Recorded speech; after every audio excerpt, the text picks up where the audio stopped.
እግዚአብሔር ይባርካችሁ። እንግዲህ ሀያትዬ እንዳነበበችልን ከቁጥር 19 20 እና 21 እናያለን ማለት ነው።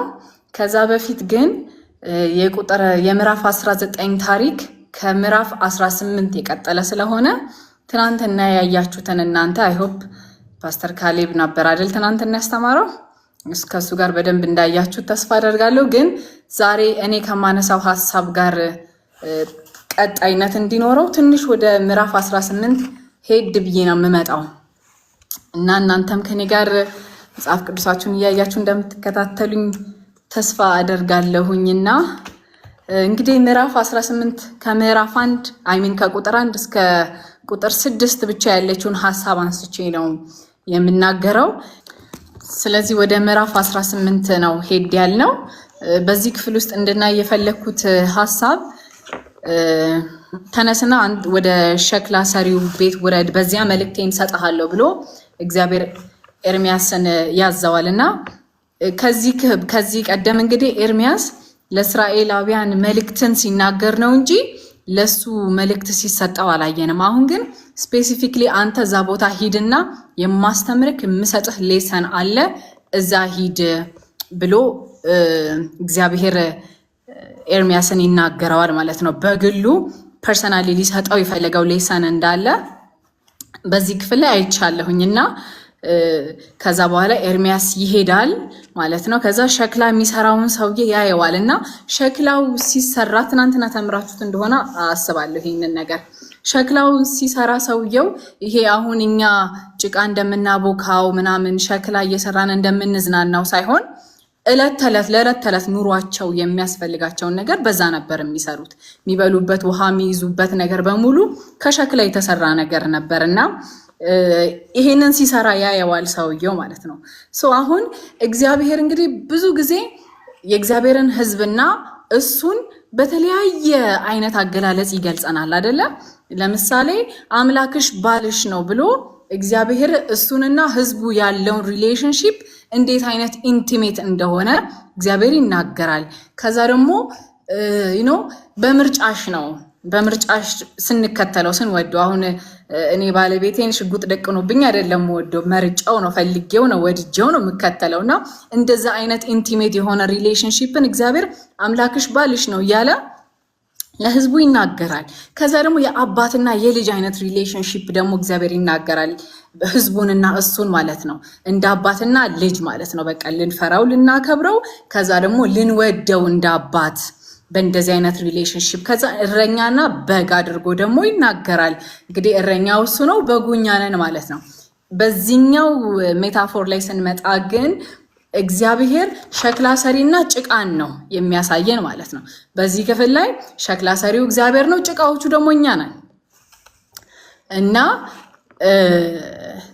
ኢሳይያስ ምዕራፍ 64 ቁጥር 8 ላይ አሁን ግን አቤቱ አንተ አባታችን ነህ፣ እኛ ጭቃ ነን፣ አንተም ሰሪያችን ነህ ይለዋል እግዚአብሔርን ማለት ነው። ስለዚህ በይሄንን ሴናሪዮ እንግዲህ በአይምሯችን ኢማጂን ያደረግነው ብንሄድ በጣም ደስ የሚል ነው እና ይሄንን ነገር ቆሞ ያያል ኤርሚያስ። ሲሰራ ያየዋል፣ ሲበላሽበት እንደ አዲስ ሲሰራ ያየዋል። እንደወደደ ሳህን ሊያረገው ያሰበውን ነገር ደግሞ ቡክት አድርጎ ጀበና ሊያረገው ይችላል። ያ ጭቃ ሸክላ ሰሪው እጅ እስካለ ድረስ በቃ እንደወደደ ያደርገዋል እና ሶስት ነገሮችን ማየት እፈልጋለሁኝ ከዚህ ክፍል ላይ ማለት ነው። የመጀመሪያው ይሄ ሸክላ ሰሪ እየሰራ ያለ ነው አይደለ? ሰርቶ የተቀመጠ አይደለም።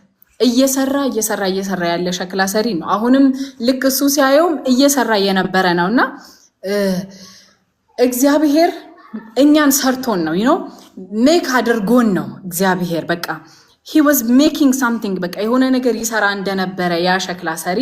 ሁላችንም በዚህ ሸክላ ሰሪ ነው ዲዛይን የተደረግነው። የዚህ ሸክላ ሰሪ የእጁ አሻራ በእኛ ላይ አለ፣ እሱ ስለሰራን ማለት ነውና ከማል ወለድ የት ልደግ የት ልምጣ እኔ ዲሳይድ ማድረግ አልችልም። I have zero say በዚህ ላይ ማለት ነው የለኝም። በቃ ከከሌ መወለድ ፈልጋለሁ፣ ከዚህ ብሔር መወለድ ፈልጋለሁ፣ እዚህ ቦታ መወለድ ፈልጋለሁ የሚል ምርጫ የለኝም። ምርጫው የማን ነው? የሰሪው ነው፣ የሸክላ ሰሪው ነው። ጭቃው በእጁ እስካለ ድረስ የወደደውን የሚያደርግ አምላክ አለ። ስለዚህ እሱ እንደወደደ ያደርጋል ማለት ነው እና ማንም ሰው ኢንቬን አክሲደንትሊ የመጣ ሰው የለም ወደዚች ምድር። እግዚአብሔር በዓላማ በእቅድ እና በፐርፐስ ሰውን ይፈጥራል። አክሲደንት የሆነ ሰው የለም፣ ስህተት የሆነ ሰው የለም፣ ያለ እቅድ የሆነ ሰው የለም። እግዚአብሔር በዓላማና በእቅድ ፈልጎን ወደዚች ምድር ያመጣናል። በምን ሲባል በፐርፐስ፣ ያለ ዓላማም አያመጣንም ማለት ነው። ስለዚህ ሁላችንም የሰው ዘር የተባለው ላይ በሙሉ እግዚአብሔር መልክ አለበት። እግዚአብሔርን ሞር ስናውቀው የፈጠረንን ደግሞ የተፈጠሩት በሱ አምሳል የተፈጠሩትን ሰዎችን ደግሞ እሱም ባወቅንበት ልክ ሪስፔክት ማድረግ እንጀምራለን ማለት ነው። ሰዎች ለምንድን ነው በዚህ ጊዜ እርስ በርሳችን ማንከባበረው? ለምንድን ነው የሰው ዋጋ እንደዚህ የወረደው ሲባል ፈጣሪያችንን ስለማናውቅ ነው። ማን እንደፈጠረን ስለማናውቅ ነው። በምን አምሳል እንደተፈጠረን ስላላወቀን ነው። እና እግዚአብሔር ትሩሊ ዲዛይን ያደረገን በሱ መልክ እንደሆነ ስናውቅ፣ እግዚአብሔር ራሱ ማን እንደሆነ ስናውቅ፣ በሱ አምሳል ለተፈጠሩ ሰዎች ሪስፔክት ይኖረናል፣ ክብር ይኖረናል ማለት ነው። እና በድንገት በአክሲደንት እና ሳይፈለግ ወደዚህ ምድር የመጣ ሰው የለም በእግዚአብሔር አይን ማለት ነው። እና ይህንን እንድናይ ይፈልጋሉ። ቀጥሎ ለሚኖረን ትምህርት አስፈላጊ ስለሆነ ነው። እና አፈጣጠራችን ይሄ ሂውማን ባዲያችን ራሱ ፈጣሪ እንዳለ የሚናገር ነው። የሆነ ዲዛይን ያደረገን፣ የሆነ ፋሽን ያደረገን፣ ከተፈጥሮ በላይ የሆነ ሱፐር ናቹራል የሆነ ኃይል እንዳለ የሚያሳይ ነው ማለት ነው። ለምሳሌ እኔ አሁን ይህንን ጥናቴን በምዘጋጅ ሰዓት ያገኘኋቸው አንዳንድ ጥናቶች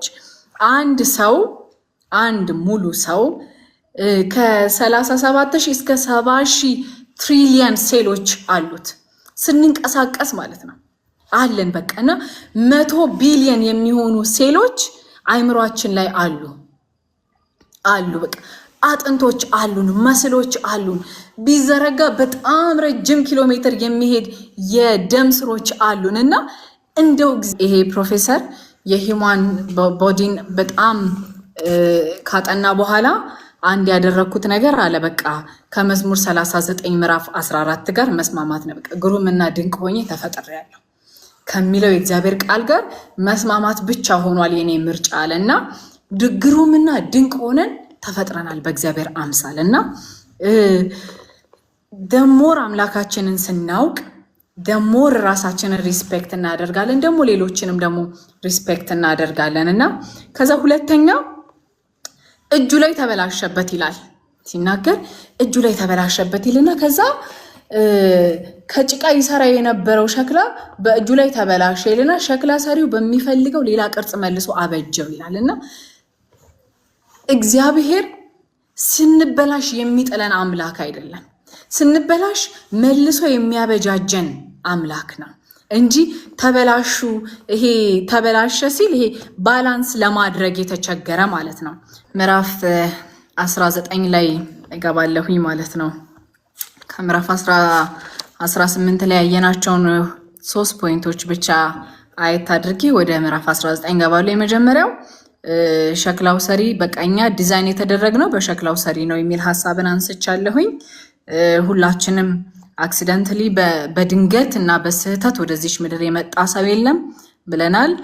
በቃ እንዴት ግሩምና ድንቅ ሆነን በእግዚአብሔር አምሳል እንደተፈጠረን ለማየት ሞክሬያለሁኝ። ከዛ ደግሞ የተበላሸ አይጣልም ዳግመኛ ይሰራል እንጂ የሚል ሐሳብን አንስቻለሁኝ። በሶስተኛ ደግሞ በሰሪው ዘንድ በጣም ዋጋ አለን።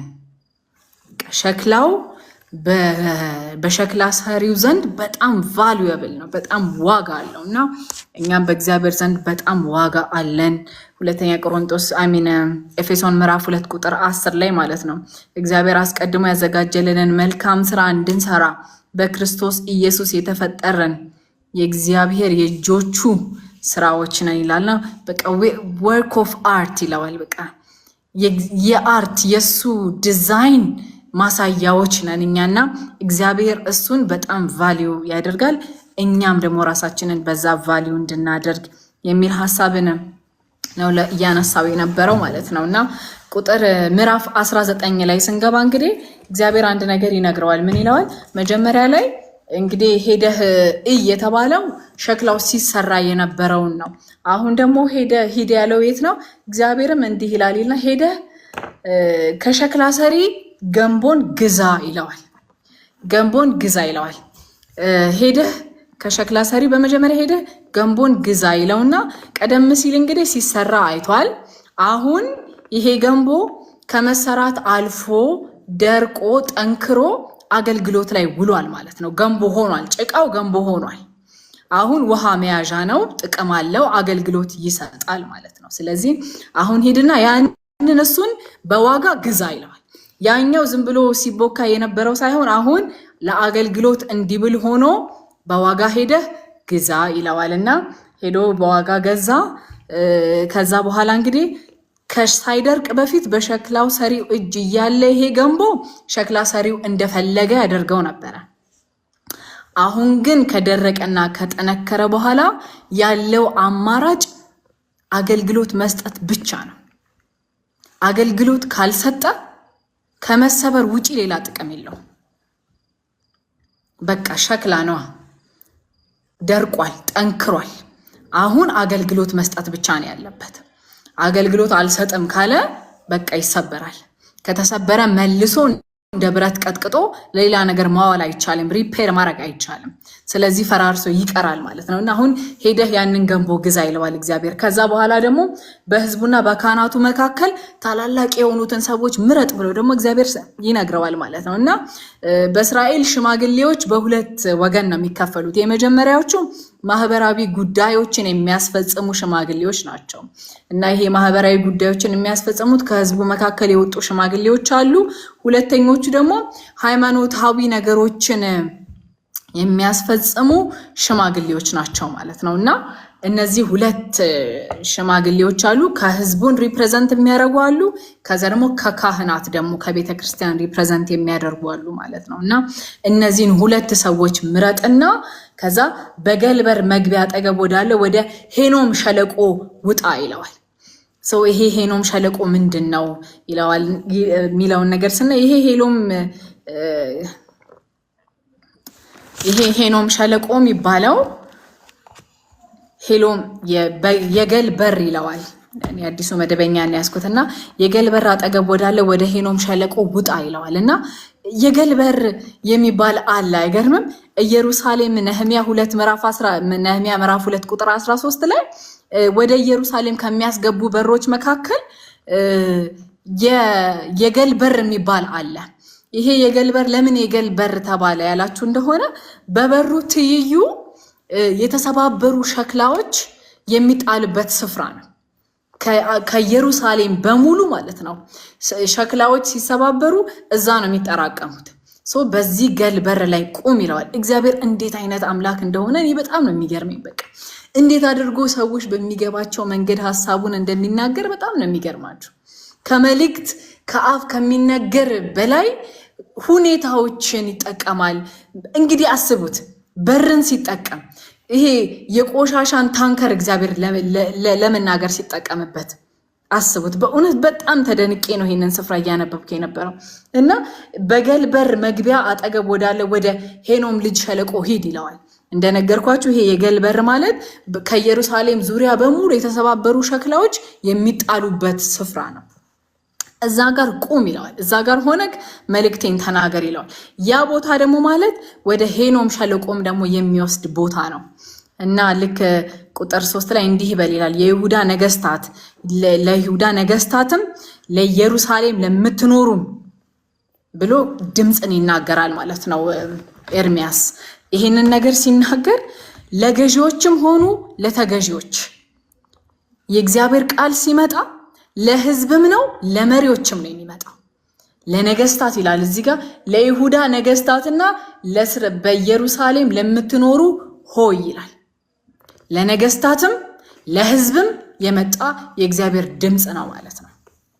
ከዛ በኋላ እግዚአብሔር ይናገራል። በቃ ይሄ ናሽናል የሆነ ጥፋት ነው የጠፋው። ከዛ ምን አጥፍተው ነው የሚለውን ቀጥለን እናያለን። ናሽናል የሆነ ጥፋት ነው የመጣው። እንደ አገር ነው ያጠፉት። እንደ አገር ነው ንስሐ መግባት ያለባቸው።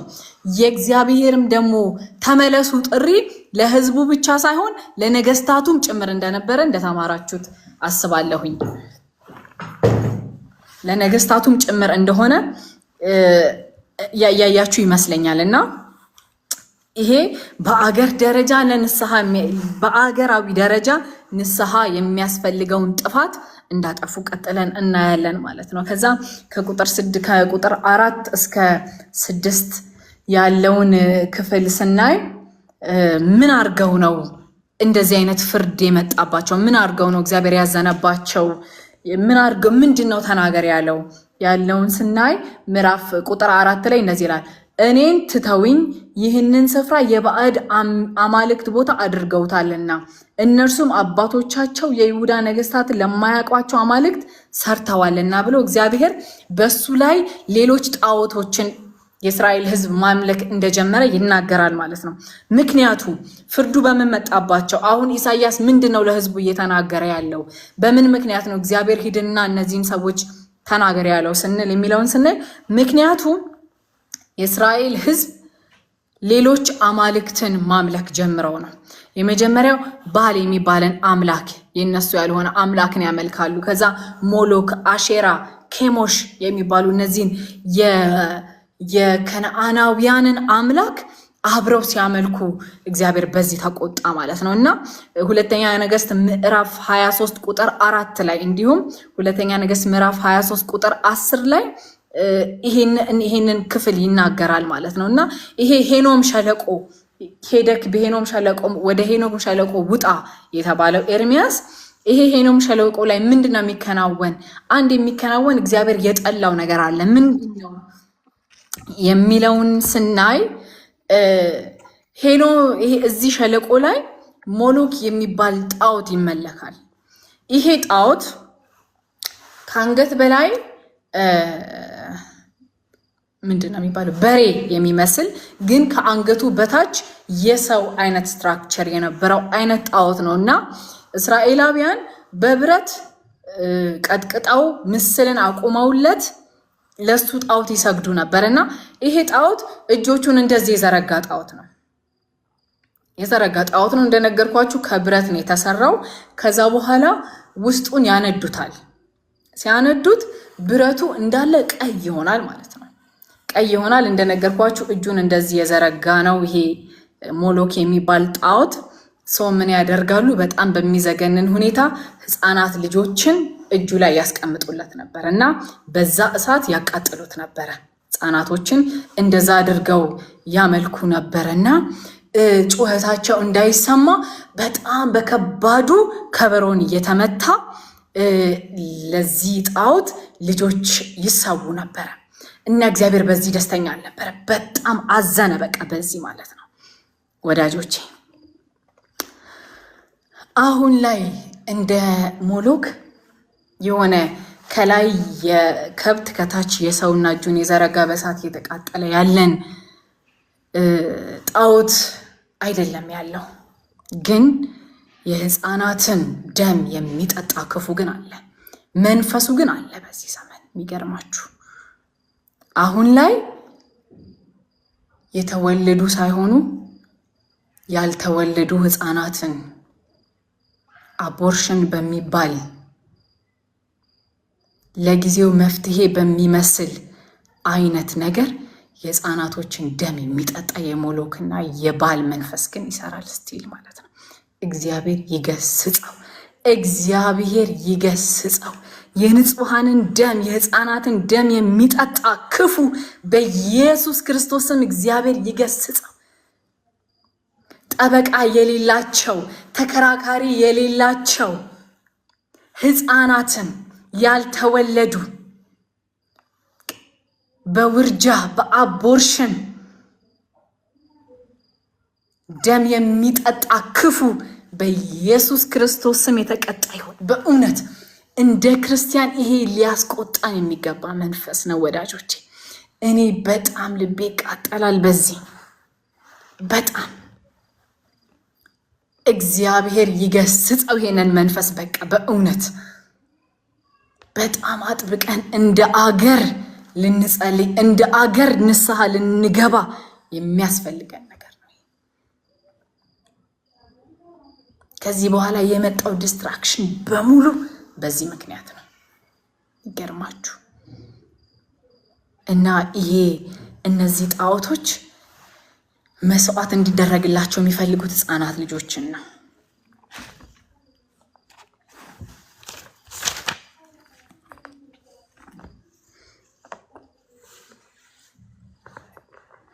ቁጥር 5 ላይ በጣም በቃ ልቤን የሚነካኝ ነገር እግዚአብሔር ይናገራል።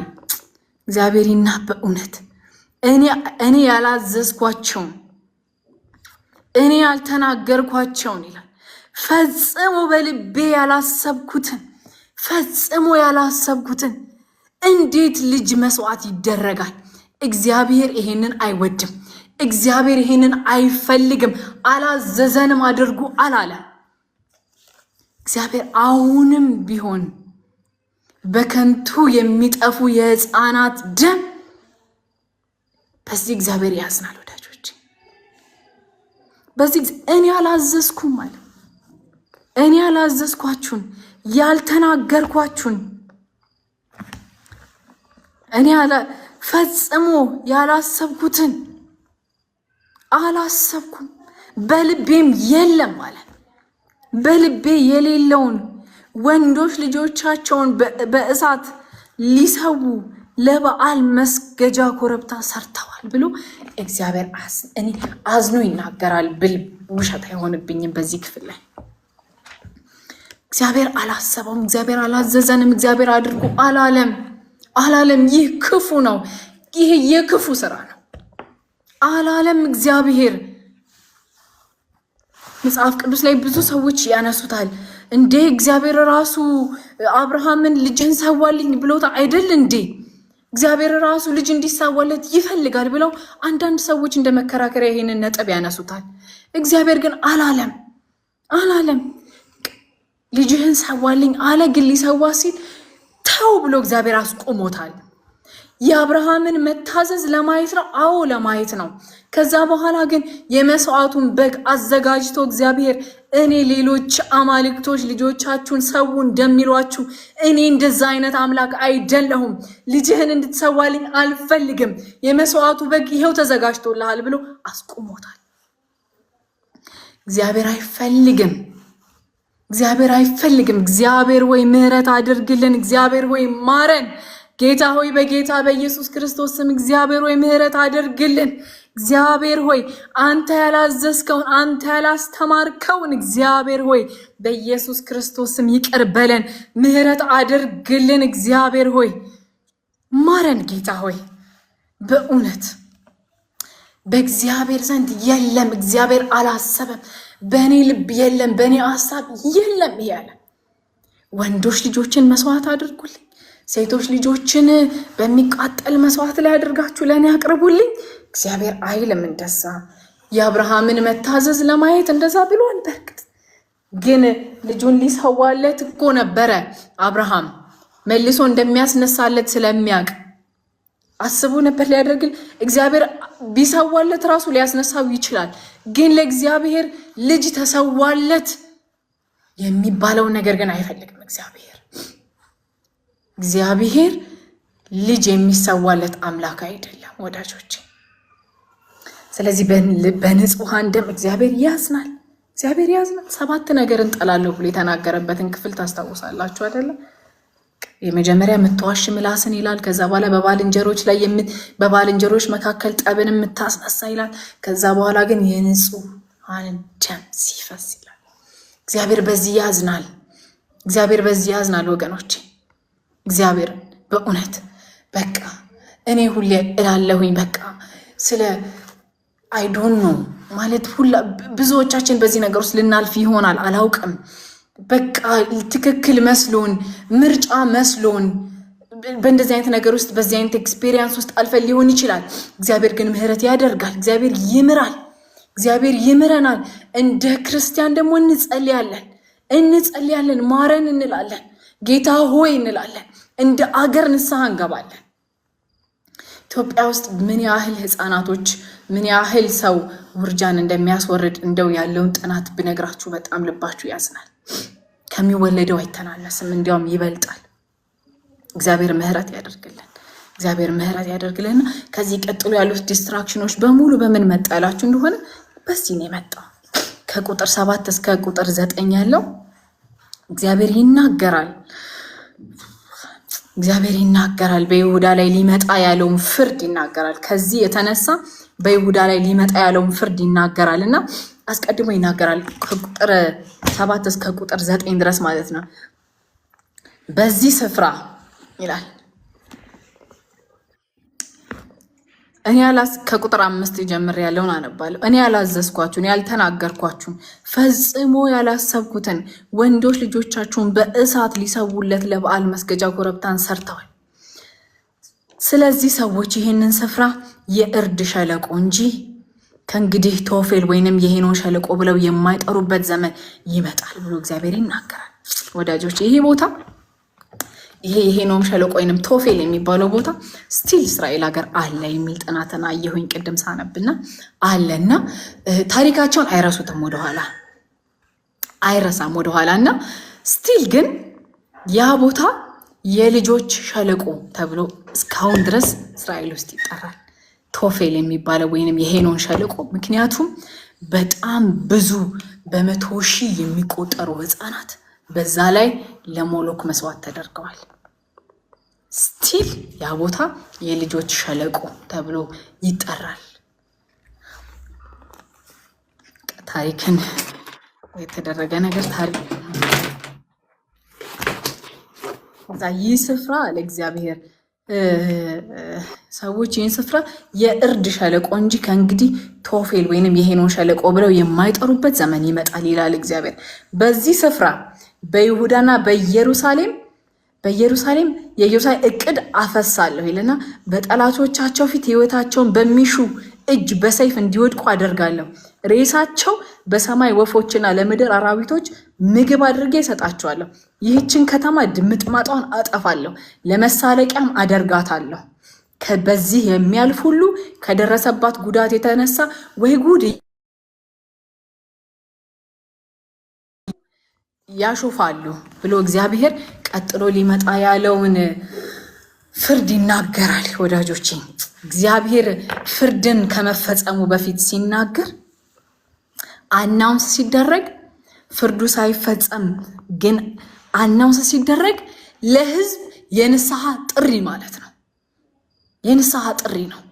እንዲህ ሊሆንባችሁ ነው ሲል ህዝቡ እግዚአብሔር ሆይ ማረን፣ እግዚአብሔር ሆይ ማረን ብለው ከመጡ እግዚአብሔር ይምራል። ነገር ግን እስራኤላውያን በዚህ ክፍል ላይ አንገታቸውን እስከ መጨረሻ ድረስ እንዳደነደኑት ግን እናያለን።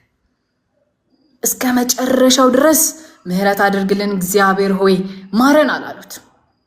እግዚአብሔር አስቀድሞ ፍርድን ሲናገር ወዳጆቼ ፍርድ ሳይፈጸም በፊት እግዚአብሔር ፍርድን እንዲህ አደርጋለሁ ብሎ ሲናገር የምህረት ጥሪ ነው፣ የንስሐ ጥሪ ነው።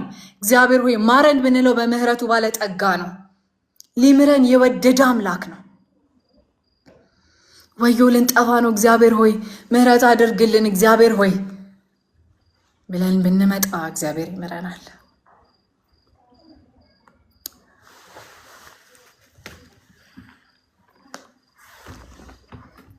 ይችን ምድር አለ እግዚአብሔር በቃ ሰዎች ይሞታሉ፣ ሬሶቻቸው ይልና ሬሳቸው ሬሳቸውን በሰማይ ወፎችና ለምድር አራዊቶች ምግብ አድርጌ እሰጣለሁ አለ እግዚአብሔር። አይገርምም? በክብር እንዲቀበሩ ራሱ አላደርግም። ሜዳ ላይ ሞተው ይቀሩና ከዛ በኋላ አውሬና ወፍ ይበላቸዋል ብሎ እግዚአብሔር ፍርድን ሲያወጣ እናያለን። ከተማዋን ድምጥማጧን አጠፋታለሁ። ለሌሎች ወይኔ እስራኤል ጠፋች ብለው መሳለቂያ እስከሚሆኑ መሾፊያ እስከሚሆኑ ድረስ ችን ምድር አጠፋታለሁ ብሎ እግዚአብሔር ይናገራል። ከዛ በኋላ ቁጥር 10 ላይ እንደዚህ የሚል ቃል አለ። 10 ላይ እንደዚህ ይላል፣ ገንቦውንም ይላል እግዚአብሔር ገዝቶ ያመጣውን ማለት ነው። ገንቦውንም ካንተ ጋር በሄዱ ሰዎች ፊት ስበረው።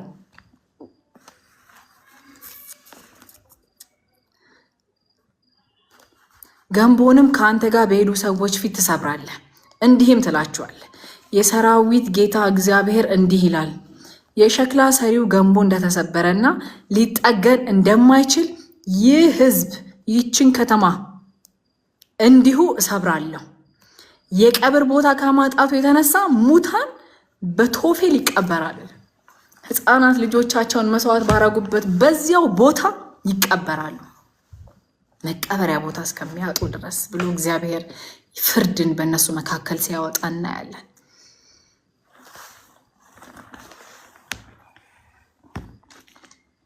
የተላለፈው ፍርድ ምን ያህል አስከፊ እንደሆነ ነው በዚህ ክፍል ላይ የምናየው። በጣም አስከፊ ፍርድ ነው። ተሰርቶ ያለቀ ሸክላ ከደረቀ በኋላ ቢሰበር መልሶ ለመጠገን እንደሚከብድ ሁሉ በይሁዳ ላይ የተላለፈው ፍርድ እንደዚሁ የከፋ ነው። ከዛ በኋላ ቁጥር 12 ላይ እንደዚህ የሚል ቃል አለ። በዚህ ስፍራ ይላል ልጆቹ በተሰዉበት የሕፃናት ደም የፈሰሰበት በዚህ ስፍራ ሆነ በውስጧ የሚኖሩት ላይ ይህንን አደርጋለሁ ይላል እግዚአብሔር። ይቺ ከተማ እንደ ቶፌል አደርጋታለሁ ይላል። አሁን የሆነ ድርጊቱን ለፈጸሙ ሰዎች ብቻ ሳይሆን አይደለም የእግዚአብሔር ቁጣ የመጣው፣ በከተማዋ ላይ በሚኖሩ ሁሉ የእግዚአብሔር ቁጣ መጥቷል። አይገርምም? ይህንን ከተማ እቀጣለሁ ይላል እግዚአብሔር። ከዛ በኋላ ይህንን ተናግሮ ኤርሚያስ እንደነገርኳችሁ በገልበርና በቶፌል በዚህ በሄኖም መንገድ ዳር ነበር ይሄንን ነገር ቆሞ ሲሰብክ የነበረው። እንዳልኳችሁ ቅድም ኢማጂን አድርጉት ስላችሁ የነበረው ይሄ እዚህ በር ላይ ቆሞ ከፊት ለፊቱ የተሰባበረ ሸክላ የሚጣልበት ቆሻሻ ስፍራ አለ። በዚህ በኩል ደግሞ በመንገዱ ደግሞ ወደ ሄኖም ወደ ቶፌል የሚወስደው መንገድ አለ፣ ልጆች መስዋዕት የሚደረጉበት። እዛ ላይ ቆሞ ነው እግዚአብሔር ፍርድ ትመጣለች፣ እግዚአብሔር ያጠፋቸዋል፣ በቃ የሚቀብራቸው አቶ ስጋቸው መሬት ላይ ወድቆ ወፎችና አራዊቶች መጥቶ ይወስዱታል እና ትንቢትን ሲናገር የነበር እግዚአብሔርን ድምፅ ሲናገር የነበረው እዚህ ቦታ ላይ ቀርቦ ነው። ከዛ በኋላ ደግሞ ልክ ቁጥር 14 ላይ ኤርሚያስም እግዚአብሔርን ትንቢት እንዲናገር ልኮት ከነበረበት ከቶፌል ተመልሶ ይላል በእግዚአብሔር ቤተ መቅደስ አደባባዮች ላይ ደግሞ መልሶ መጥቶ ቆመ። ከዛ ቦታ ላይ ወጥቶ አሁን የት ሄደ? የእግዚአብሔር ቤተ መቅደስ አደባባዮች ላይ ቆሞ ለሕዝቡ እንዲህ አለ ይላል። እዛም ያለው መልእክት አንድ ነው፣ እዚህም ያለው መልእክት አንድ ነው። የእስራኤል አምላክ እንዲህ ይላል፣ የእስራኤል አምላክ የሰራዊት ጌታ እግዚአብሔር እንዲህ ይላል፣ እነሆ አንገታቸውን በማደንደን ቃሌን ስላልሰሙ በዚህ ከተማና በዙሪያ ላሉ መንደሮች ሁሉ ላይ ላደርግ ያሰብኩትን ጥፋት ሁሉ አመጣለሁ። አይገርምም? እግዚአብሔር አመጣለዋል። በምን ምክንያት ሲባል አንገታቸውን በማደንደናቸው ምክንያት፣ ተመለሱ የሚለውን የእግዚአብሔርን የፍቅር ጥሪ ባለመቀበላቸው ምክንያት። ኑ ተመለሱ፣ እግዚአብሔር ከተመለሳችሁ ግን ወደ እኔ ኑ ያለ እግዚአብሔር ስንት ጊዜ ፍቅርና የንስሐን ጥሪ ሲያደርግ የነበረው እግዚአብሔርን ስላልሰሙት እግዚአብሔር ምን አለ? አንገታችሁን በማደንደናችሁ ቃሌን ስላልሰማችሁ በዚህ ከተማና በዙሪያ ላይ ይደርሳል ያልኩት ፍርድ፣ ያሰብኩት ጥፋት ሁሉ ይመጣል ብሎ እግዚአብሔር በእርግጠኝነት ተናገረ ማለት ነው። እግዚአብሔር ይፈርዳል ወዳጆች፣ እግዚአብሔር ይፈርዳል። እግዚአብሔር ይፈርዳል። ለንጹሐን ደም እግዚአብሔር ይፈርዳል። አለመታዘዝን እግዚአብሔር ይቀጣል። ዘገየ? በእውነት አልዘገየም። እግዚአብሔር አይዘገየም። በጊዜው እግዚአብሔር ያደርጋል። ግን አንድ ነገር የምናውቀው ግን እግዚአብሔር ጻድቅ አምላክ ነው። እግዚአብሔር ቅዱስ ነው። ከኃጢአት ጋር አይተባበርም። ካለመታዘዝ ጋር አይተባበርም።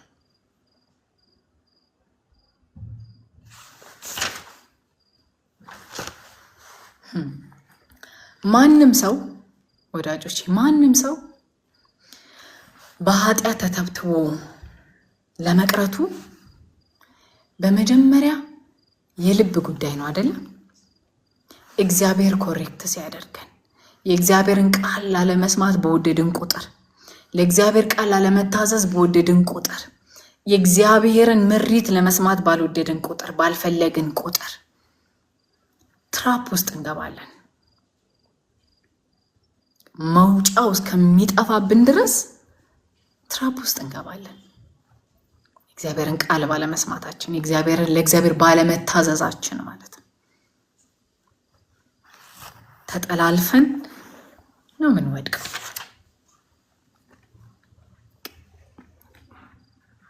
እንደዛ ይላሉ ፈረንጆቹ ብዙ ጊዜ the center of sin is I ይባላል አይደለ? ሲጻፍ ሲን SIN ነው እና መሀል ላይ የለችው አይ ናት። ደሞም the center መካከለኛው የኃጢአት መካከለኛው እኔ pride I can do it እችለዋለሁ። አሁን ከገባሁበት አዘቅት እኔ በራሴ እወጣለሁ፣ እኔ እችለዋለሁ። I can help myself ራሴን ረዳለሁ። ሰልፍ ሄልፕ በቃ you can do it, you can no you can't አንችልም። we need help ጌታ ሆይ አግዘን፣ ጌታ ሆይ እርዳን፣ ሊመጣብን ያለውን ፍርድ እኛ አንችለውም። እግዚአብሔር ሆይ እርዳን፣ እግዚአብሔር ሆይ ብለን ሰሬንደር ማድረግ አለብን ማለት ነው። ወደ ምዕራፍ 20 ገባለሁ ፈጠን ብዬ። ምዕራፍ 20 ላይ ስንመጣ እንግዲህ ታሪኩ እንደነገርኳችሁ የተከታተለ ታሪክ ነው እና ልክ ምዕራፍ 20 ላይ ምዕራፍ 19 ላይ እንግዲህ ኤርሚያስ ቤተ መቅደስ አደባባይ ላይ ቆሞ እየተናገረ ነው። እግዚአብሔር ተናገር ያለውን እየተናገረ ነው። ልክ ምዕራፍ 20 ላይ ስንደርስ ከእግዚአብሔር ቤተ መቅደስ ውስጥ የቤተ መቅደስ አለቃ የነበረ ጳስኮር የሚባል አንድ ካህን ሲመጣና ያለ ነው ደሱና ይሄ ካህን ኢሚር የተባለ የኢየሩሳሌም ቤተ መቅደስ ካህን የነበረ ሰው ልጅ ነው። አንደኛ ዜና ምዕራፍ 24 ቁጥር 14 ላይ ይሄን ሰው እዛ ላይ እናገኘዋለንና ጳስኮር አለቃ ነው። ቤተ መቅደስ አካባቢ ምንም አይነት ችግር ቢፈጠር የመቅጣት ስልጣን ያለው ሰው ነው። ካህን ነው። በቃ እዛ አካባቢ ምንም አይነት ረብሻ፣ ምንም አይነት ነገር ካለ ያንን አካባቢ ጸጥታ ማስከበር የሱ ኃላፊነት ነው። ካህን ነው፣ መብቱ ነው። ቤተ መቅደስ ውስጥ ቤተ መቅደሱና አካባቢው ላይ ያሉትን ሕግና ስነ ስርዓቶች መከበራቸውን የሚቆጣጠር ካህን ነው። አት ዘ ሴም ታይም ግን ኤርሚያስም ካህን ነው።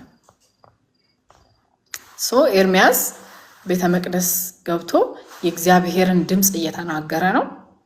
ፍርድ ይመጣል፣ ይሁዳ ላይ ፍርድ ይመጣል፣ እግዚአብሔር ይፈርዳል እያለ እየተናገረ ነው። ይህ ካህን ሰማ ማለት ነው። ሰማ፣ ከዛ በጣም ተናደደኝ ነው። ቁጥር 2 ላይ መታው ይላል። ካህን እኮ ነው። አንዳንድ ጊዜ የሰዎችን ጥቅም፣ የሰዎችን ሃይማኖት እና የሰዎችን ትምህርት ስንነካ እግዚአብሔርን መፍራት ይረሳሉ። እግዚአብሔርን መፍራት ይረሱታል። እግዚአብሔር ከትምህርታቸው አይበልጥም። እግዚአብሔር ከሃይማኖታቸው አይበልጥም። እግዚአብሔር ከጥቅማቸው አይበልጥም። this guy ካህን ነው። ኤርሚያስም ካህን ነው። እየተናገረ ያለው እግዚአብሔርን ድምፅ ነው። እና ብዙዎች እኮ ነቢያቶች እኮ ይሁዳ ላይ እግዚአብሔር ፍርድን እንደሚያመጣ እኮ ተናግረዋል። ግን ለምንድን ነው የኤርሚያስ በዛ ዘመን እኩል ጊዜ ላይ ነበር ለምንድን ነው እንደዚህ ኦፌንድ ያደረገው የሚለውን ትንሽ ለማየት ስሞክር እነዚህ ካህናት እንዲያውም መጨረሻ አካባቢ ኢቨን ጳስኮርም ትንቢትን ይናገር ነበር። ምን አይነት ትንቢትን ይናገራል መሰላችሁ? እግዚአብሔር ከግብፅ አውጥቶን አይደል? አሁንም ከባቢሎን ያድነናል። እግዚአብሔር ጌዲዮንን ድል ሰጥቶት አይደል? አሁንም ለኛም ድል ይሰጠናል። ለኢያሱ ድል ሰጥቶት የለ? አሁንም ለኛ ድል ይሰጠናል። ዳዊት ጎልያድን ጥሎ የለ? ዮርዳኖስ ተከፍሎ ተሻግሮ የለ? እግዚአብሔር ከኛ ጋር ነው ያለ ህዝቡን ያነሳሳ ነበረ። ህዝቡ በአጭር ቃል ህዝቡ መስማት የሚፈልገውን ነገር ይናገር ነበር። ከእግዚአብሔር አንጻር ሳይሆን ህዝቡ መስማት የሚፈልገውን ነገር ይናገር ነበር።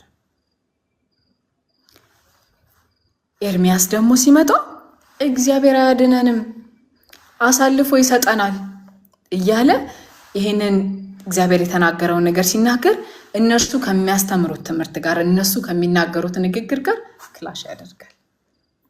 ስለዚህ ተናደደ ማለት ነው። ባቢሎን ሊመጣባቸው እንደሆነ አልካዱም። ሊወራቸው እንደሆነ ያውቃሉ። ግን ምንድነው እግዚአብሔር ድልን ይሰጠናል። እግዚአብሔር መከናወንን ይሰጠናል። እንመታቸዋለን፣ እናሸንፋቸዋለን። ከነሱ ጋር እንደነበረ ከኛ ጋርም አለ እያሉ ይናገሩ ነበረ እና የኤርሚያስን ስብከት መስማት አይፈልጉም። ህዝቡም አይፈልግም፣ ካህናቱም አይፈልጉም። ኤርሚያስ በጣም በጣም በጣም የሚያሳዝን ነብይ ነው። ባይዘው ብዙ እንደተነጋገራችሁ አስባለሁ። አልቃሻው ነብይ ነበር የሚባለው። በጣም ያለቅስ ነበረ። በጣም የተገፋ ነው። በጣም የተጎሳቆለ ነው።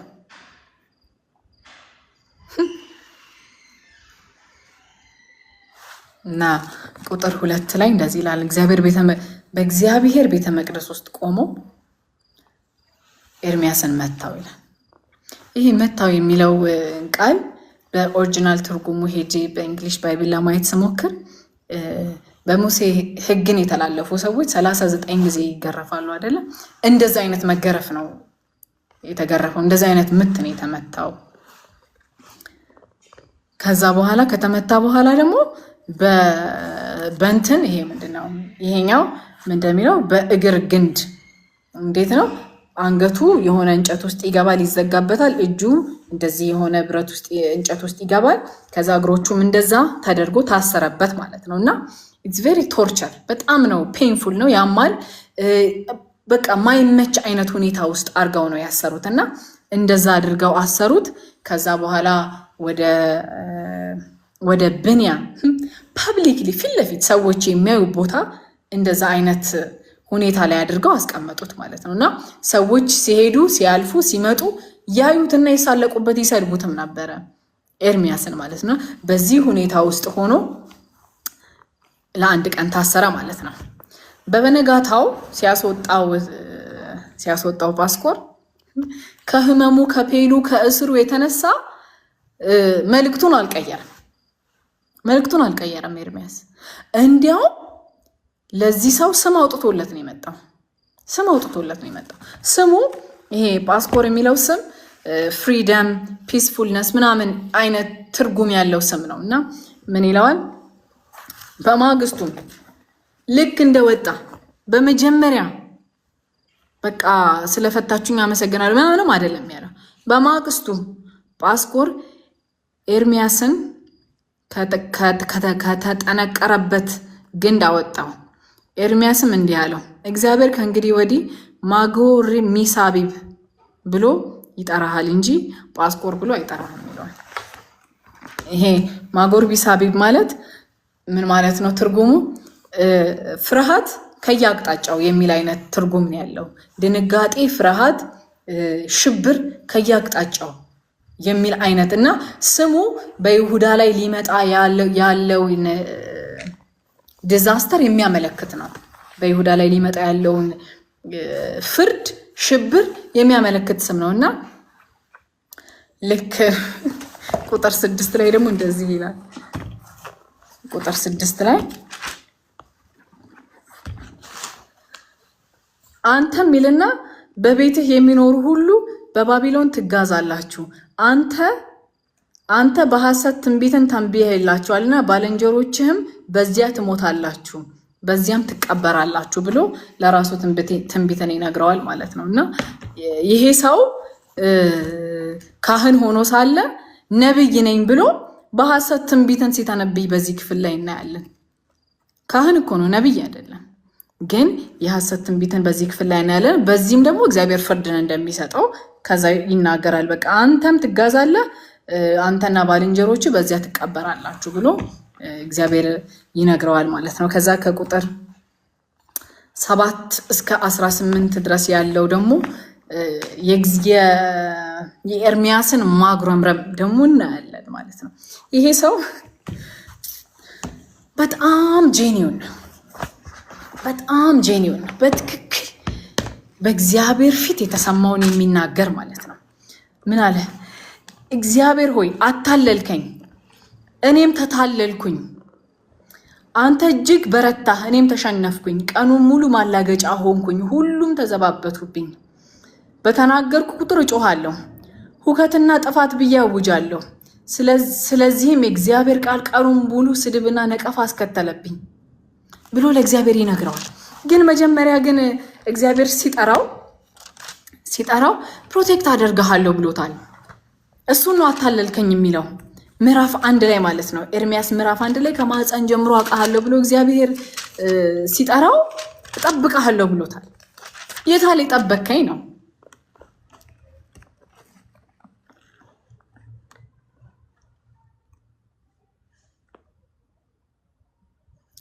በማህፀን ሳልሰራ አወቅኩ፣ ከመወለድ በፊት ለየውክ፣ ለሕዝቦችህም ነቢይ እንድትሆን ሾምኩህ።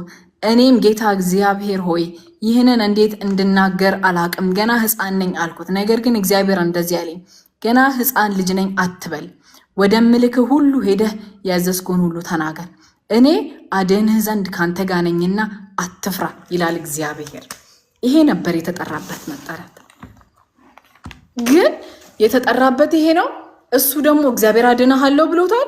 ግን እያዳነው አይደለም። በጣም ብዙ ነገሮችን ፌስ እያደረገ ነው። በጣም ብዙ ነገሮችን ሰፈር እያደረገ ነው።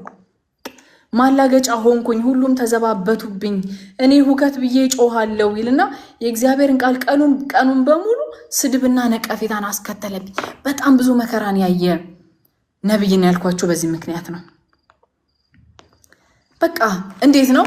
በቃኝ፣ አልችልም ከዚህ በኋላ አይ ካንት ጎ ከዚህ በላይ በቃ ከደረሰብኝ ነገር አንፃር ከዚህ በኋላ መሄድ አልችልም ይልና ከዛ ደግሞ ወዲያው ነገር ግን ከእንግዲህ የእርሱን ስም አላነሳም፣ ስሙን አልናገርም ብል ቃሉ በልቤ እንደ እሳት በአጥንቴ ውስጥም እንደ ረመጥ ይሆንብኛል። ማገልገልም አልችልም፣ አለመናገርም አልችልም። በጣም በጣም የሚያስደነግጠኝ ነገር ነው ይህን ሳስበው። በቃ ከደረሰብኝ ነገር አንፃር ስነሳ ከደረሰብኝ ሪጀክሽን፣ መመታት፣ በቃ ከሁሉ ነገር አንፃር ሳየው መገፋቱን፣ መጨቆኑን፣ መነቀፉን ሳይ ይቅርብኝ እላለሁ አለ። በቃ አይ ካንት ከዚህ በኋላ ከእንግዲህ ስሙን አላነሳም። ከዛ ስሙን አልናገርም ብል ብዬ ደግሞ ዝም ብል ይልና ቃሉ በልቤ ውስጥ እንደ እሳት እንደ ረመጥ ይሆንብኛል፣ አፌን መያዝ ያቅተኛል። አይገርምም? በእውነት በቃ የእግዚአብሔር ቃል እንደዚህ በእኛ ውስጥ ይግባ። በቃ በአጥንታችን ውስጥ በቃ ያየነውን የሰማነውን እንዴት መናገር ያቅተናል? እንዴት የተነካንበትን መነካት እንዴት በቃ አልችልም አለ። በጣም ብዙ መከራ ደርሶብኛል። በጣም ብዙ ነገር ውስጥ ገብቻለሁኝ። ግን ደግሞ በቃኝ ብዬ ደግሞ ዝም በል የእግዚአብሔር ቃል በአጥንቴ ውስጥ እንደ ረመጥ ይሆንብኛል። ዝም በል አፍኜ መያዝ አልችልም። ሐዋርያትም እንደዚህ ነው የሆኑት ወዳጆች። የእግዚአብሔርን ቃል አትናገሩ ተብሎ በሸንጎ ፊት ሲቆሙ እንዴት ይሆንልናል? እንዴት ማለት ከቁጥጥራችን ውጪ ነው። በጌታ በኢየሱስ ክርስቶስም ይህ መነካት እኛን ያገኘን። በቃ ይህ መነካት ያገኘን። የእግዚአብሔር ቃል እንደ ረመጥ ሆኖ በውስጣችን ይግባ። እግዚአብሔር ሆይ የዳንበት መዳን፣ የተነካንበት መነካት እግዚአብሔር ሆይ ዝም ማለት እስከሚያቅተን ድረስ በውስጣችን የተቀጣጠለ ይሁን። በኢየሱስ ክርስቶስ ስም የተዳፈኑ ነገሮች ዛሬ ይነቃነቁ።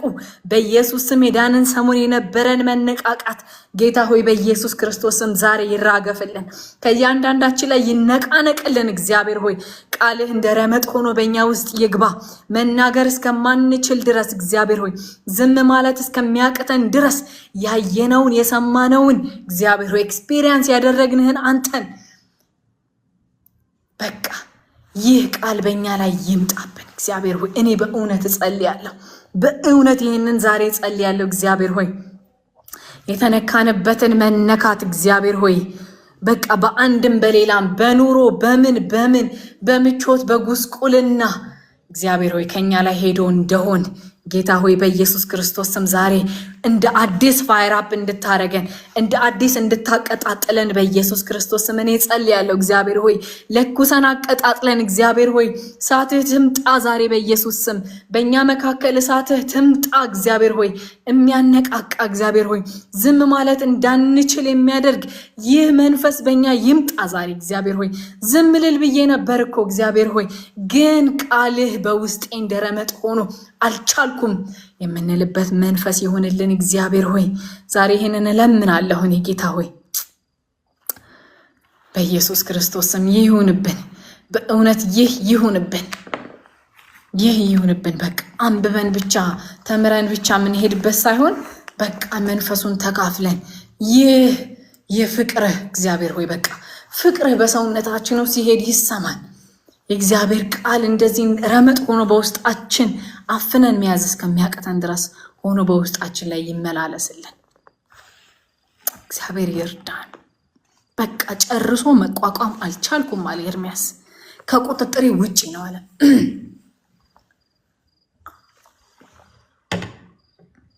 ከቁጥጥሬ ውጪ ነው አለ።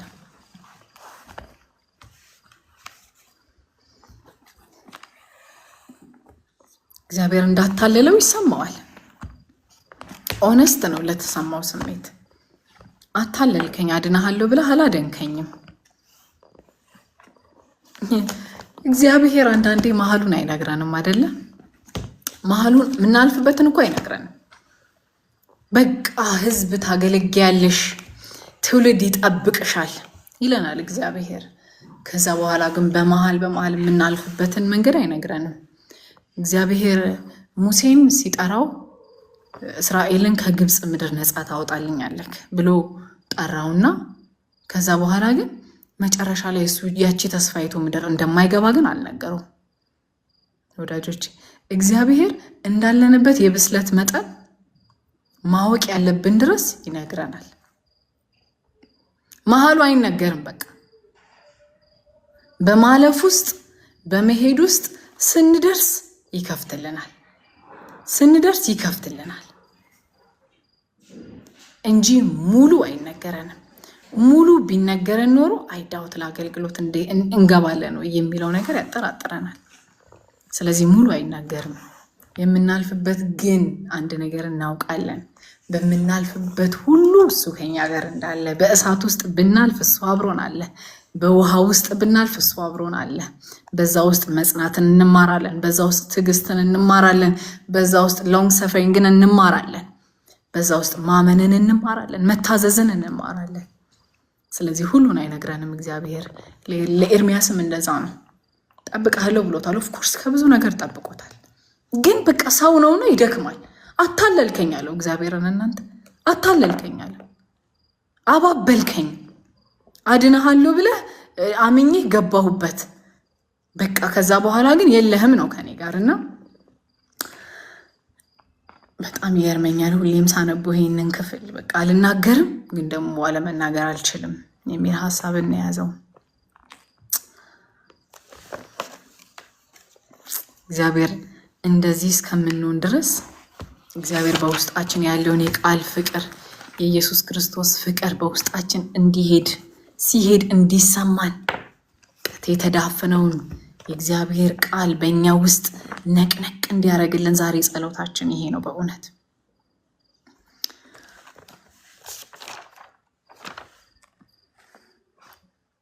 ከዛ ቁጥር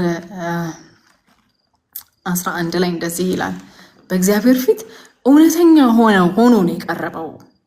እውነተኛ የሆነ ማንነታችንን የደከመው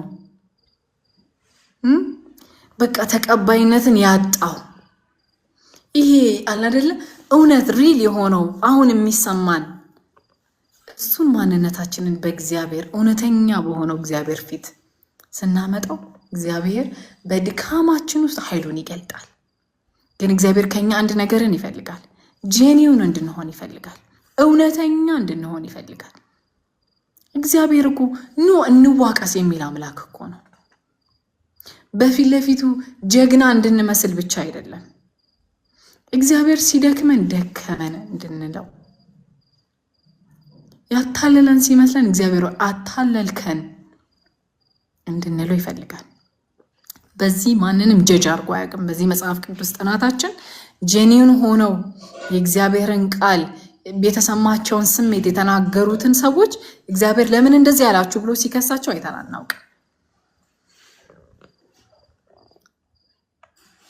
ከዛ በኋላ ነገር ግን ይላል እግዚአብሔር እንደ ኃያል እና እንደ ተዋጊ ከኔ ጋር ነው። ስለዚህ አሳዳጆቼ ይሰነካከላሉ እንጂ አያሸንፉኝም። ክፎች ይዋረዳሉ እንጂ አይሳካላቸው። ውርደታቸው ከቶ አይረሳም። ጻድቁን የምትፈትን ልብንና አይምሮን የምትመረምር የሰራዊት ጌታ እግዚአብሔር ሆይ ጉዳይን ላንተ አሳልፌ ሰጥቻለሁ። ስትበቀላቸው ለማየት አብቃኝ ይለዋል። ከዛ ለእግዚአብሔር ዘምሩ፣ ለእግዚአብሔር ምስጋናን አቅርቡ፣ የችግረኛውን ነፍስ ከክፎች እጅ ታድጓልና እያለ እግዚአብሔርን ግሎሪፋይ ያደርገዋል።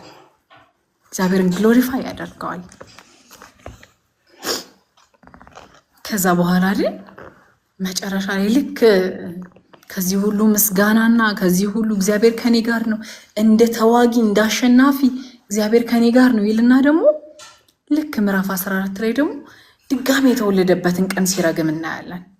የተወለድኩበት ቀን የተረገመች ትሁን፣ እናቴን የወለደችባት ቀን አትባረክ እያለ ያችን ቀን ደግሞ ሲረግም እናያለንና አንድ ሰባኪ ምን አለ? ይሄ ማለት በትክክል ሰዎች አይናገሩ አለ፣ አገልጋዮች አይናገሩ እንጂ እያንዳንዱ አገልጋይ የሚያልፍበት ሀስል ነዋል። በቃ ትናንትና ድል ነበረ፣ ዛሬ ደግሞ እንደዚህ አይነት ስሜት አለ። እግዚአብሔር ከኔ ጋር ነው የምንልበት ጊዜ አለ። ከዛ ደግሞ ምን ሲለኝ ነው እዚህ አገልግሎት ውስጥ የገባሁት? ምን ሲለኝ ነው እኛ ብላችሁ አታውቁም? እንደዛ ምን ሲለኝ ነው የገባሁት እዚህ ውስጥ? እና ይሄ እያንዳንዱ አገልጋይ እና አገልጋዮች የሆነ ሱፐር ሂሮ የሆነ ሱፐር ሂውመን አይደሉም። አንዳንዴ መታቀፍ የሚፈልጉ ናቸው። አንዳንዴ በቃ ይሆናል አይደለ? you look good today, you look beautiful today መባልን የሚፈልጉ ናቸው። ሰው ናቸው፣ ይደክማሉ። ምን ሲለኝ ነው እዚህ አገልግሎት ውስጥ የገባሁት ያስብላል። አንዳንድ ቀን ከሚመጣው መከራ እንደ ፊዚካሊ ከሚደክመው ድካም ተነስቶ አንድ አገልጋይ እንደዚህ አይነት ስሜት ሊሰማው ይችላል። ሰዎች ናቸው፣ ሊደክሙ ይችላሉ። ምን ሲለኝ ነው ብሎ በቃ ቀጥሎ ያለውን ነገር ብታዩ ልክ የኢዮብን መጽሐፍ ነው የሚያስታውሰኝ። ይህንን ክፍል ሳነበው የኢዮብን ክፍል ነው የሚያስታውሰኝ። አሁን ይሄ አገልግሎት ላይ ያሌሉ ሰዎች፣ አስተማሪ ያልሆኑ፣ ሰባኪ ያልሆኑ፣ ነብይ ያልሆኑ ሰዎች በቃ እነሱ ሄልፕ ያስፈልጋቸዋል ተብሎ ስለሚታሰብ ሁሉም ሰው አለውልሽ፣ ልታዋሪኝ ከፈለክሽ አለሁኝ ምናምንን ትልልቅ ቦታ ላይ ያሉ አገልጋዮችን ግን እንደዛ እናያቸው። በቃ እነሱ በራሳቸው የበቁ እነሱ ምንም የሰው ሄልፕ የማያስፈልጋቸው አይነት ነገር አድርገን እናስባቸዋለን። ግን አይደለም፣ ሰዎች ናቸው። በቃ እንዴት እኔ አይዶን ነው እንዴት እንደምላችሁ፣ ግን ሰዎች ናቸው። እኔ በጣም ስለሚያሳዝኑኝ ነው። ማን ይሆን እነሱን የሚያማክራቸው ላለሁኝ አንዳንድ ቀን ማን ይሆን እነሱን የሚያማክራቸው? እኔን እሺ እነሱ ያማክሩኛል፣ እነሱን ማን ያማክራቸዋል? እነዚህ ትልልቅ አገልጋዮች የምንላቸው ትልልቅ ነቢያቶች፣ አስተማሪዎች። ስለዚህ እነሱም ሰው ናቸው፣ ሊደክሙ ይችላሉ። ምን ሲለኝ ነው እዚህ አገልግሎት ውስጥ የገባሁት? መቼ እንደው ምን ነው በቀረብኝ ባልተወለድኩኝ የሚሉበት ቀን አለና አንዳንዴ እንደ ሰው እንያቸው እና እንደ ሰውም ትሪት እናድርጋቸው እላለሁኝ ማለት ነው። ወደ ምዕራፍ 21 እንኳን አጭር ክፍል ስለሆነ ቶሎ ብዬ ነው ለመናገር መሞክረው። ምዕራፍ 21 ለንጉሥ ሴዴቅያስ የተሰጠ ምላሽ ነው።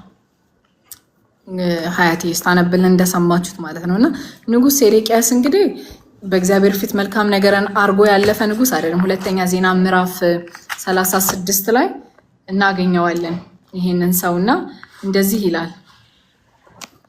ምዕራፍ 36 ከቁጥር 11 ጀምሮ ሴዴቅያስ በነገሰ ጊዜ እድሜው 21 ዓመት ነበረ። በኢየሩሳሌምም ተቀምጦ 11 ዓመት ገዛ። እርሱም በአምላኩ ፊት ክፉ ድርጊትን ፈጸመ። የእግዚአብሔርን ቃል በተናገረ በነቢዩ ኤርሚያስ ፊት ራሱን ዝቅ አላደረገም። እንደዚህ ሁሉ በእግዚአብሔር ስም አምሎት የነበረውን በንጉሥ ናቡከደነጾር ላይ አመፀ። አንገቱን አደነደነ፣ ልቡን አጠነከረ እንጂ ወደ እስራኤል አምላክ ወደ እግዚአብሔር አልተመለሰም ብሎ እንደዚህ አይነት ምስክርነት ያለው ንጉሥ ነው ይሄ ሰው። እና አሁን የናቡከደነጾር የባቢሎን መንግስት ሁለተኛ ጊዜ ነው ወደ ይሁዳ የሚመጣው ማለት ነው። ሰው ሲመጣ በመጀመሪያ እነ ዳንኤልን ይዞ ሄዷል። አሁን ለሁለተኛ ጊዜ ነው የሚመጣው እና የይሁዳ ንጉሥ ሴዴቅያስ ወደ ኤርሚያስ መልእክትን ይልካል። ምን ብሎ ነው? እግዚአብሔር በባቢሎን ንጉሥ በናቡከደነጾር ሊወጋን ስለሆነ እባክህ ፈጥነህ እግዚአብሔርን ጠይቅልን። ምናልባት ንጉሱ ከኛ ዘንድ ይመለስ ዘንድ እግዚአብሔር ቀድሞ ታምራትን ያደርግልን ይሆን ብሎ ይህንን ጥያቄ ድልን ይሰጠን ይሆን ይታደገን ይሆን ብሎ እግዚአብሔርን እንዲጠይቅለት ወደ ኤርሚያስ ሰዎችን ይልካል ማለት ነው። እግዚአብሔር ያድነናል፣ ይራራልናል፣ እሱን ጠይቅልን፣ እግዚአብሔርን ጠይቅልን ብሎ ይነግረዋል ማለት ነው። ከዛ ቁጥር 5 ላይ እንደዚህ ይላል።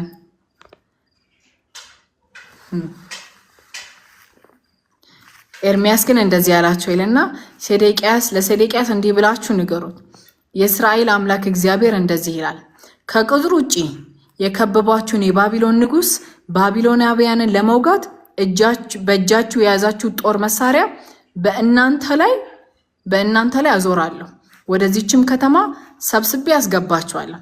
እኔ ራሴ ለቅጣት በተዘጋጀ እጄ በብርቱ ክንድ በቁጣ በመዓት በታላቅ መቅሰፍት እወጋችኋለሁ ብሎ አሁን ሴዴቅያስ የሚዋጋው ከባቢሎን ጋር ሳይሆን ከእግዚአብሔር ጋር እንደሆነ እግዚአብሔር ይናገራል ማለት ነው። አሁን የምትዋጉት ቅጣቱን የምሰጥህ እኔ ነኝ ይለዋል። እኔ ራሴ ለቅጣት በተዘጋጀ እጄ በብርቱ ክንድ በቁጣና በመዓት በታላቅ መቅሰፍት እወጋችኋለሁ ብሎ እግዚአብሔር ይናገራል ማለት ነው። ሰው ውጊያው ከባቢሎን ጋር ሳይሆን ይህ ንጉሥ ውጊያው ከእግዚአብሔር ጋር እንደሆነ እግዚአብሔር ይናገራል። ከዛ በኋላ ቁጥር 7 ላይ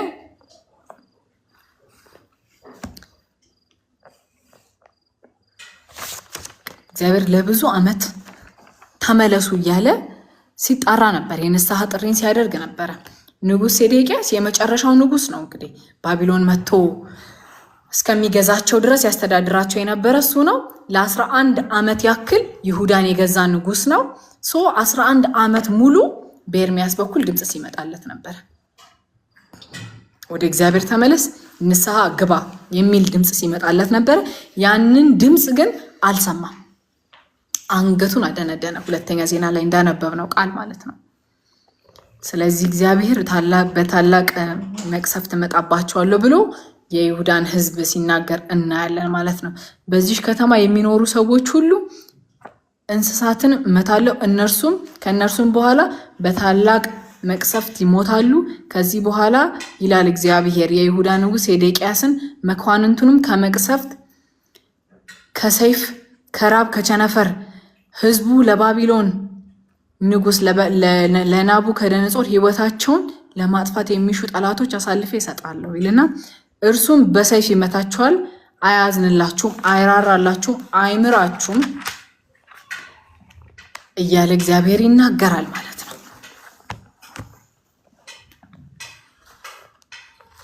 ከዛ በኋላ ለሕዝቡም ደግሞ እንዲህ በል ይሏል እግዚአብሔር፣ እነሆ በፊታችሁ ሕይወትንና ሞትን ሰጥቻችኋል፣ መኖርና አለመኖርን በሕይወታችሁ ሰጥቻችኋለሁ ይልና እንዴት ነው መቆየት ከፈለጋችሁ ምን እናርግ ይላል። በሕይወት መቆየት ከፈለጋችሁ ለባቢሎን እጅ ስጡ፣ ነፍሳችሁ ምርኮ ትሆንላችኋለች ብሎ ይናገራቸዋል። እነሱ የተባሉት ምንድን ነው? ተዋጉ፣ እግዚአብሔር ድልን ይሰጣችኋል። እግዚአብሔር ድልን ይሰጣችኋል። ከግብፅ እንዳስወጣን ድልን እንደሰጠን ዳዊት ጎልያድን እንደጣለ ለጌዲዮን ድል እንደሰጠ ለኢያሱ ድል እንደሰጠ አሁንም ድል ይሰጣቸዋል። ይሄ ግን አልነበረም ትክክለኛው እግዚአብሔር ድምጽ። የእግዚአብሔር ድምጽ እኔ ከናንተ ጋር የለሁም I am not on your side እያላቸው ነው እግዚአብሔር። እኔ በእናንተ ሳይድ የለሁኝም። አሁን ግን ህይወታችሁን ምርኮ ማድረግ ከፈለጋችሁ በህይወት ለመቆየት ከፈለጋችሁ እጅ ስጡ ብሎ እግዚአብሔር በግልጽ ይናገራቸዋል። ቁጥር 9 ላይ እንደዛ ይላል።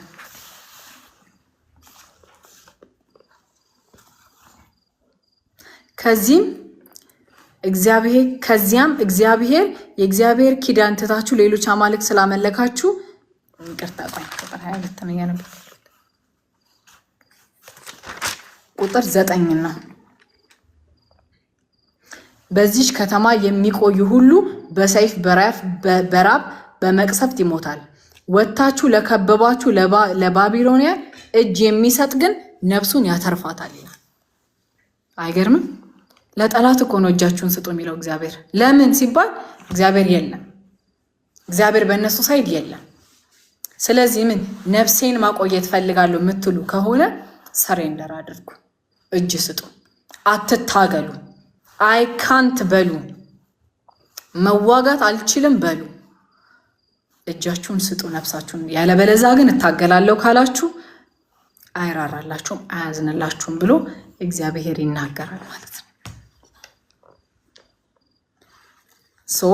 በፊት ለፊታችሁ የህይወትና የሞትን መንገድ አድርጌያለሁ፣ ምረጡ ነው። ኢያሱ ምዕራፍ 24 ቁጥር 15 ላይ ኢያሱ ያለው ትዝ ይላችኋል። በቃ መረጠ። እኔና ቤቴ ግን እግዚአብሔርን እናመልካለን።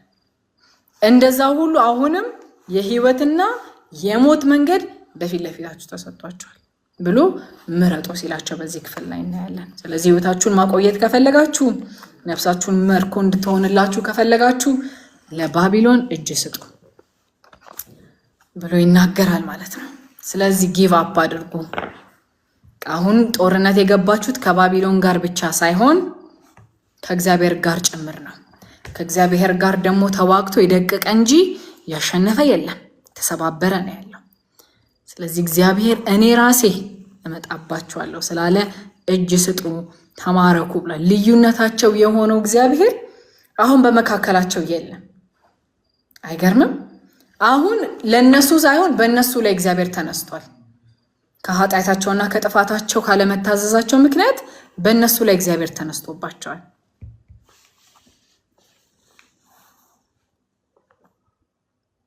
እግዚአብሔር ከኛ ጋር እንደሌለ ስናቅ ማድረግ ያለብን እጅ መስጠት ብቻ ነው። አንችለው።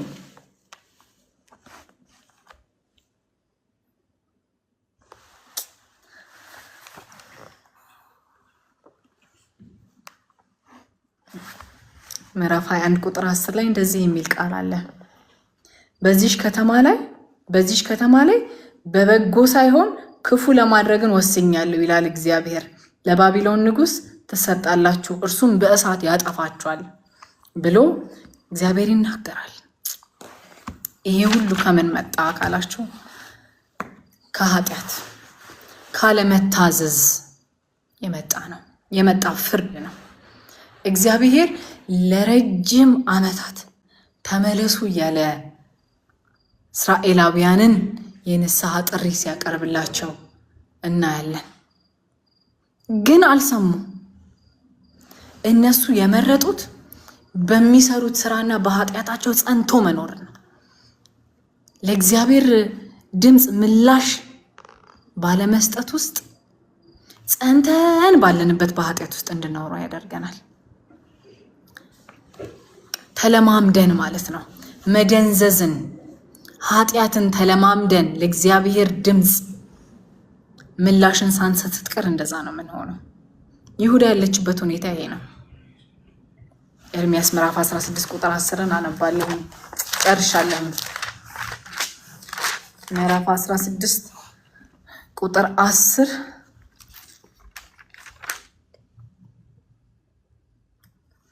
ይህን ሁሉ ለሕዝብህ በምትነግር ጊዜ ሰዎች እግዚአብሔር ይህንን በጣም የሚገርመኝ ቃል ነው። በጣም የምደነቀው ይውላችሁ መንፈሳዊ እውርነት የሚባል ነገር አለ።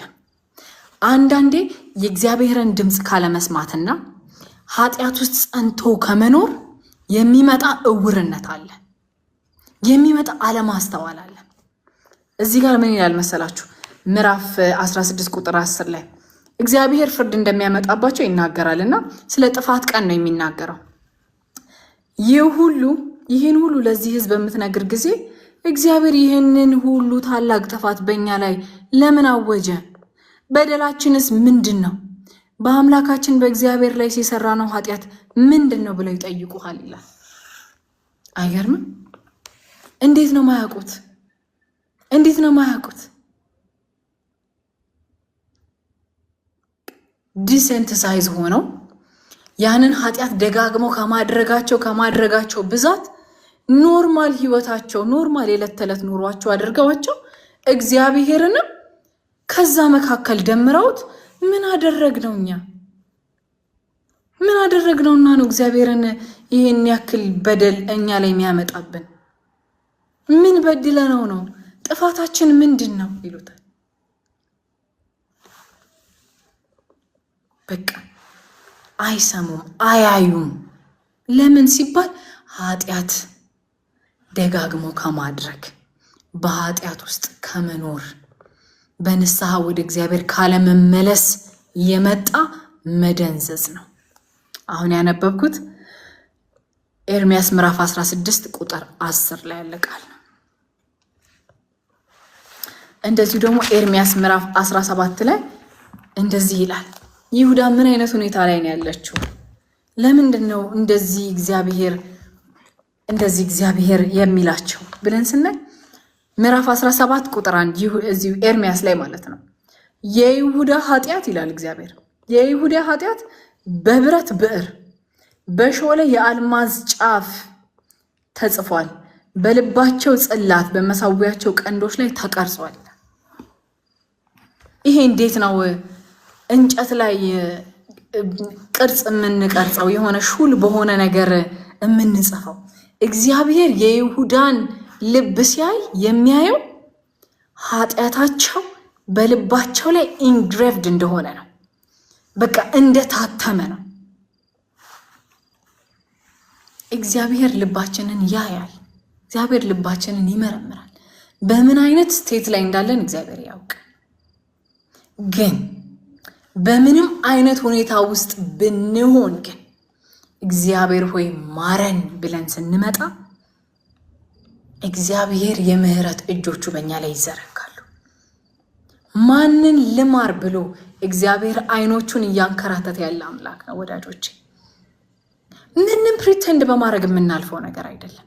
እግዚአብሔር የይሁዳን ኃጢአት አለ ምዕራፍ 17 ላይ የይሁዳን ኃጢአት በብረት ብዕር በሾለ በአልማዝ ጫፍ እንደተጻፈ በልባቸው ጽላት ላይ እንደዛ ነው እግዚአብሔር የሚያያቸው። እንደማይመለሱና አንገታቸው እንደደነደነ ያውቃል። ስለዚህ እግዚአብሔር ለባቢሎን አሳልፎ ሰጣቸው። ምንም እንኳን እግዚአብሔር እኮ ይመልሳቸዋል። ባቢሎንን ቀጥቶ እስራኤላውያንን ወደ ምድራቸው ይመልሳቸዋል። ቀጥለን እናጠናለን። ግን በዚህ ውስጥ ግን እግዚአብሔር የሰጣቸው ሌሰን አለ። በዚህ ውስጥ ግን እግዚአብሔር ያስተማራቸው ትምህርት አለ። ስለዚህ ሸክላ ሰሪው የታመነ ነው። በእጁ የሚበላሽበት አንዳች ነገር የለም። ስለዚህ የበቁ ያገለገሉ እግዚአብሔርን የወደዱ አገልጋዮች ተጥለው አያውቁም። እግዚአብሔር የሚራራ አምላክ ነው፣ የሚረዳ አምላክ ነው። ስለዚህ ወዳጆች እግዚአብሔር ልባችንን ስለሚያይ፣ ሰው ነው ፊትን የሚያየው፣ እግዚአብሔር ልብን ያያል። ስለዚህ ልባችንን እግዚአብሔር ስለሚያይ በንስሐ ወደ እግዚአብሔር እንቅረብ የሚለን ሐሳብ አደራ ብዬ ለማሳለፍ ሞክራለሁኝ። ጌታ ኢየሱስ ክርስቶስ ሁላችሁንም ይባርካችሁ።